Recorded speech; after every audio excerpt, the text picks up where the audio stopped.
Paan din tayo ng Diyos. Huwag niyong kakalimutan, hanggang sa kayo'y mailubog, huwag kayong magtatawanan, huwag kayong magkukwentuhan, huwag kayong makikipagbiruan, huwag kayong makipag-usap kahit kangining tao. Tumahimik lang kayo at magbulay-bulay. Mga kapatid, sa oras ng bautismo, tatanungin kayo ng mga manggagawang magbabautismo sa inyo. Sasagot lang kayo ng nararamdaman ninyong totoo sa puso nyo. Huwag kayong magsinungaling sa harap ng Diyos, mga kapatid. Tapos kayong tanungin, ilulubog kayo sa tubig, huwag kayong matakot. Mabilis lang po yan. Ilulubog ka sa tubig, kapatid. Bago kayo lubog, ilagay mo yung iyong kamay sa ilong, yung daliri, para huwag pasukin ng tubig. Madali lang po yan. At huwag kayong lalaban, ibigay nyo lang. Meron po sasalo sa inyo, may mag-a-assist sa inyo.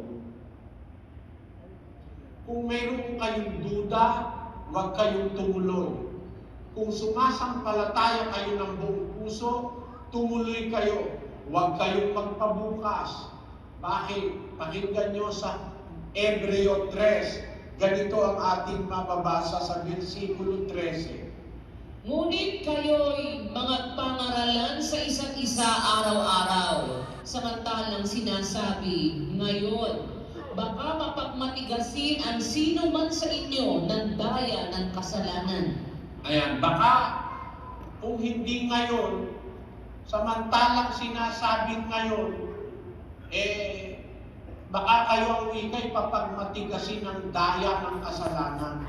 Meron kasi maliwanag sa kanyang aral, ayaw niya tanggapin kasi ang pinaglalaanan niya, yung kanyang babae, yung kanyang lalaki, yung kanyang bisyo, yung kanyang mga kalayawan, parang ayaw niya munang maglingkod sa Diyos dahil meron pa siyang mga kalayawan, hindi po pa ikakaya, hindi po totoo yun. Hindi talaga natin kaya, malibang samahan tayo ng Diyos. Kaya nga po natin kailangan ng bautismo.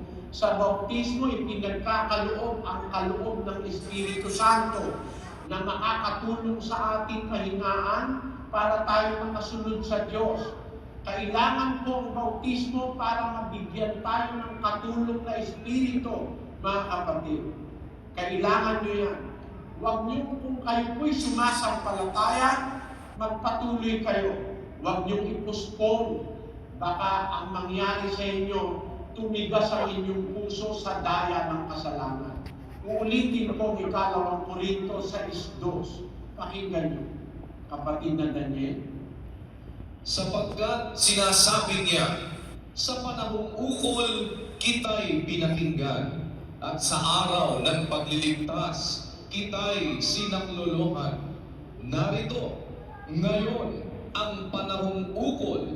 Narito, ngayon ang araw ng kaligtasan. Ngayon po, mga kapatid, hindi bukas, hindi sa makalawa. Tandaan nyo, isang panahon tumawag kayo sa Diyos, pinakinggan kayo ng Diyos. Minsan nabingit ang buhay nyo sa kamatayan, hindi kayo namatay. Pinakinggan kayo ng Diyos, humingi kayo ng tulong sa araw ng kagipitan na yun, pinakinggan niya kayo. Ang hinihingi naman ng Diyos sa atin ngayon, tumugon tayo sa kanyang tawag. Sabi niya, sa panahong ukol, kita'y pinakinggan. Sa araw ng pagliligtas, kita'y sinakluluhan. Narito naman, ngayon, ang panahong ukol. Narito, ngayon ang araw ng kaligtasan. Kailan ang araw ng kaligtasan, mga kapatid? Ngayon po, hindi bukas. Sa inyong lahat na sumasampalataya at nakakaunawa ng mga aral na inyong napakinggan, hindi po para bukas ang panahon ng kaligtasan ninyo. Ngayon po yan. Kung wala kayong alinlangan sa aral, naniniwala kayong galing yan sa Diyos, sa Biblia, ngayon po ang araw ng kaligtasan. Tinatawag tayo ng Diyos, mga kapatid. Huwag nating tanggihan ang kanyang tawag. Sapagkat pag tinanggihan natin, mayroon po masamang magaganap sa hinaharap. Babasahin po ulit ang 1:24 ng Kawikaan. Pakinggan niyo po ang sinasabi, mga kapatid. Sapagkat ako'y tumawag at kayo'y tumanggi. Aking iniunat ang aking kamay at walang makinig. Kundi inyong iniwisawala ang buong kong payo at hindi ninyo inibig ang aking saway. Ako naman ay tatawa sa kaarawan ng inyong kasakunaan. Ako'y manunuya pagka ang inyong takot ay dumarating. Pagka ang inyong takot ay dumarating na parang bagyo, at ang inyong kasakunaan ay dumarating na parang ipo-ipo. Pagka ang hirap at hapis ay dumating sa inyo, kung magkagayoy, tatawag sila sa akin, ngunit hindi ako sasagot. Hahanapin nila akong masika, ngunit hindi nila akong masusumbungan. Sapagkat kanilang ipinagtanim ang kaalaman at hindi pinili ang takot sa Panginoon. Yan po ang babala ng Diyos, mga kapatid. Kung siya'y tumawag at tumanggi tayo, sabi niya, tumawag ako kay tumanggi. Aking iniunat ang aking kamay at walang makinig.